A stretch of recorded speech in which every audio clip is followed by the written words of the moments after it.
स्वागत है आपका आज के हमारे नए क्लास में। और आज हम क्लास 12 के स्टूडेंट्स के लिए फिजिक्स में टॉपिक लेकर आए हैं फैराडे के विद्युत चुंबकीय प्रेरण के नियम। ये काफ़ी ज़्यादा इंपॉर्टेंट है क्योंकि कई बार ये एग्जाम में आए हुए हैं।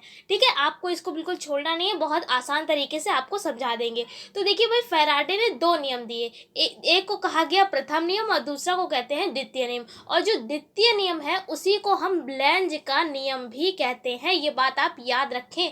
अगर आता है आपके एग्जाम में कि लेंज का नियम लिखिए तो आपको इसका फैराडे का दूसरा वाला नियम ही लिखना होगा। ठीक है, फिलहाल हम आपको दोनों नियम अच्छे से समझा देंगे। पहला नियम इसमें देखिए ये है कि अब देखिए यहाँ पर आप फॉर्मूला याद कर लीजिए तो आपको प्रथम नियम याद करने की ज़रूरत नहीं पड़ेगी।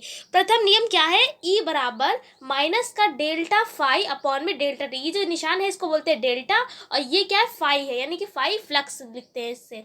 ठीक है, तो फॉर्मूला क्या हमने आपको बताया? ई बराबर माइनस का delta phi upon delta T. तो अगर आप इसकी डेफिनेशन बनाएंगे तो किस तरीके से बनाएंगे? जैसा लिखा है वैसे ही यहाँ पर आपको समझाएंगे। जैसे कि ई क्या है यहाँ पर? विद्युत वाहक बल है। ठीक है, इसको शॉर्ट में ईएमएफ भी बोलते हैं। ईएमएफ मतलब कि इलेक्ट्रोमोटिव फोर्स, यानी कि विद्युत वाहक बल। यानी जो विद्युत वाहक बल का जो मान है वो किस पर निर्भर करता है? फाई का मतलब है फ्लक्स और डेल्टा का मतलब होता है परिवर्तन। डेल्टा का मतलब परिवर्तन। ये आप मैग्नेट फील्ड में पढ़ेंगे तो यहाँ पर क्या देंगे इसको? चुंबकीय फ्लक्स कह देंगे। चुंबकीय फ्लक्स में परिवर्तन की ऋणात्मक, माइनस लगा यानी कि ऋणात्मक। और हमने आपको बता चुके हैं कई क्लासों में, जब भी बटे में टी होता है उसको बोलते हैं हम दर, यानी टी का मतलब है समय। जब भी बटे में समय होगा उसको बोलते हैं दर, और अन्यथा और कोई राशि होती है तो हम उसको बोल देते हैं एकांक। बट यहाँ पर क्या है? समय है तो उसको बोलेंगे दर। तो इसकी डेफिनेशन हम क्या बनाएंगे कि ईएमएफ यानी कि विद्युत वाहक बल का मान चुंबकीय फ्लक्स परिवर्तन की ऋणात्मक दर के बराबर होता है। सेम ऐसा ही यहाँ पर हमने लिखा भी है कि विद्युत वाहक बल का मान चुंबकीय फ्लक्स परिवर्तन की ऋणात्मक दर के बराबर होता है। ठीक है, फिर क्या कर दिया कि यदि परिपथ में चुंबकीय फ्लक्स का मान φ1 से φ2 डेल्टा टी समांतराल में हो जाता है तो ये आप इसका फॉर्मूला लिख देंगे। फिर उसके बाद देखिए, अगर हम मान लें कि कुंडली में n फेरे हो, यहाँ पर एक आपको बात बताते हैं।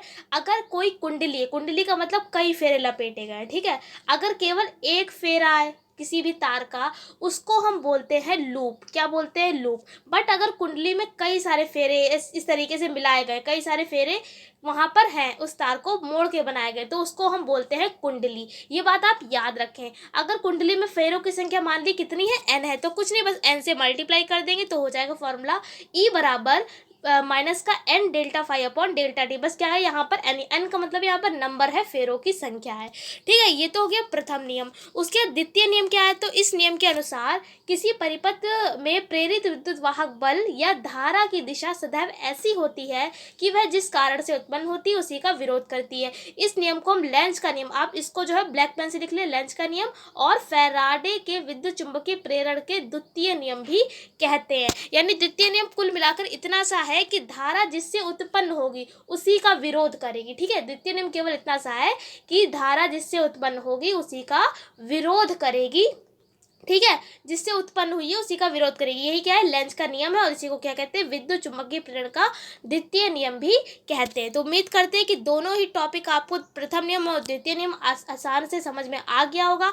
अगर वीडियो पसंद आई हो तो लाइक करिएगा, चैनल पर नए हैं चैनल को सब्सक्राइब करिए, क्योंकि ऐसे ही इंपॉर्टेंट और एजुकेशनल वीडियोज हम हमारे चैनल पर लाते रहते हैं। हम आपसे फिर मिलते हैं एक ऐसी क्लास के साथ। तब तक के लिए जय हिंद, जय भारत।